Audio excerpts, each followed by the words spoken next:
ಸಂಶಿ ಮದುವೆ Nagaraju Anand A M Bindu Manohari doctor Gangadhara Vama Atreya CJ Swasama C Kanakaratna doctor ಎಲ್ಲ ಸೈನಿಕರಿಗೆ ಒಂದು ಜೋರಾದ ಚಪ್ಪಾಳ ಬರಲಿ. ನಾವು ತನ್ಮೂಲಕ ಭಾರತಾಂಬೆಗೆ ನಮನಗಳನ್ನು ಸಲ್ಲಿಸ್ತಾ ಇದ್ದೀವಿ ಅನ್ನೋ ಒಂದು ಖುಷಿ ನೆಮ್ಮದಿ ಸಂತೋಷವಿದೆ. ತಮ್ಮೆಲ್ಲರಿಗೂ ಧನ್ಯವಾದಗಳನ್ನು ಸಲ್ಲಿಸೋಣ.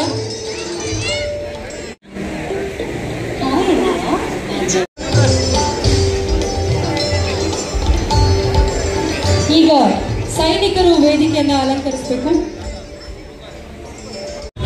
ಜನಸೇವಿ ಫೌಂಡೇಶನ್ ಅಂತ ಮಾಡಿಕೊಂಡು ಇವತ್ತಿನ ದಿವಸ ವಿಶೇಷವಾಗಿ ಶಿಕ್ಷಕರಿಗೆ ಸರ್ಕಾರದ ವತಿಯಿಂದ ಮಾಡ್ತಾರೆ. ಆದರೆ ಇವರು ಅಂತಹ ಶಿಕ್ಷಕರನ್ನ ಗುರುತಿಸಬೇಕು ಅಂತ ಹೇಳಿ ರಾಜ್ಯಾದ್ಯಂತ 130 ಶಿಕ್ಷಕರು ಉತ್ತಮ ರೀತಿಯಲ್ಲಿ ಮಕ್ಕಳಿಗೆ ಬರೀ ಪಾಠವನ್ನಲ್ಲದೆ ವಿವಿಧ ರೀತಿಯಲ್ಲಿ ಏನು ಇನ್ಸ್ಪೈರ್ ಮಾಡ್ತಾರೆ, ಮಕ್ಕಳನ್ನ ಪ್ರೋತ್ಸಾಹ ಮಾಡ್ತಾರೆ, ಅವರ ಚಿಂತನೆಗೆ ಒತ್ತು ಕೊಟ್ಟು ಮಾಡ್ತಾರೆ.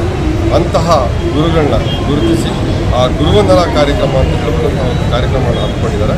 ಈ ಕಾರ್ಯಕ್ರಮದಲ್ಲಿ ಭಾಗಿಯಾಗಿದ್ದೆ ನನಗೆ ತುಂಬ ಖುಷಿ ಇದೆ. ಯಾಕೆಂದರೆ ನಾಳೆ ಸಮಾಜ ಚೆನ್ನಾಗಿದೆ ಅಂತಂದರೆ ಅದಕ್ಕೆ ಟೀಚರ್ಸ್ ಕಾರಣ. ಸಮಾಜ ಚೆನ್ನಾಗಿಲ್ಲ ಅಂತಂದರೆ ಎಲ್ಲೋ ಟೀಚರ್ಸ್ ನೆಗ್ಲೆಕ್ಟ್ ಮಾಡಿದ್ದಾರೆ ಅಥವಾ ಟೀಚರ್ಸ್ಗೆ ಸರಿಯಾದ ರೀತಿಯಲ್ಲಿ ಪೋಷಕರು ಮತ್ತೊಬ್ಬರು ಸಹಕಾರ ಕೊಡ್ತಿರೋಂಥ ಕಾರಣ ಹಂಗಾಗಿದೆ.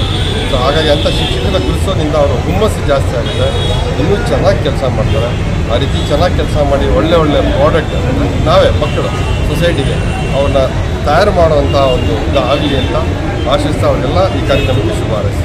ಶಿವಕುಮಾರ್ ಎಆರ್ ಅಂತ ಬಸವನಗುಡಿಯ ಪ್ರತಿಷ್ಠಿತ BMS ಮಹಿಳಾ ವಿದ್ಯಾಲಯದಲ್ಲಿ 35 ವರ್ಷಗಳ ಕಾಲ ವಾಣಿಜ್ಯ ಶಾಸ್ತ್ರ ಅಧ್ಯಾಪಕನಾಗಿ ಬೋಧನೆಯನ್ನು ಮಾಡಿ ವೃತ್ತಿಯಿಂದಾಗಿದ್ದೇನೆ ನಿವೃತ್ತಿ, ಬೆಳೆಸಿಕೊಂಡಿದ್ದೇನೆ ಪ್ರವೃತ್ತಿ. ವಾಣಿಜ್ಯ ನನ್ನ ವೃತ್ತಿ, ಕನ್ನಡ ಸಾಹಿತ್ಯ ನನ್ನ ಪ್ರವೃತ್ತಿ. ಅದರಿಂದ ನನಗೆ ಮಾಡ್ತಾ ಇದ್ದೇನೆ ಒಳ್ಳೆಯದನ್ನು ಸ್ವೀಕೃತಿ. ಇವತ್ತು ಬೆಂಗಳೂರಿನ ಈ ಒಂದು ಪುರಭವನದಲ್ಲಿ ಜನಸಿರಿ ಸಂಸ್ಥೆ ನಾಗಲೇಖ ಅವರ ಒಂದು ಮುಖ್ಯ ನಾಯಕತ್ವದಲ್ಲಿ ಅವರ ಎಲ್ಲ ತಂಡದವರು ಇವತ್ತು 2024ನೇ ಶಿಕ್ಷಕರ ದಿನಾಚರಣೆ ಅಂತ ಆಚರಣೆ ಮಾಡೋದ್ರ ಬದಲು ಶಿಕ್ಷಕರ ಹಬ್ಬ ಅಂತ ಆಚರಣೆ ಮಾಡಿದ್ದಾರೆ. ಸುಮಾರು 600 ಜನ ಇದಕ್ಕೆ ಅಪ್ಲೈ ಮಾಡಿದ್ರು. 131 ಜನ ಆಯ್ಕೆಯಾಗಿದ್ದಾರೆ. ಅದರಲ್ಲಿ ಆಯ್ಕೆಯಾಗಿರೋದ್ರಲ್ಲಿ ನಾನೂ ಕೂಡ ಒಬ್ಬ.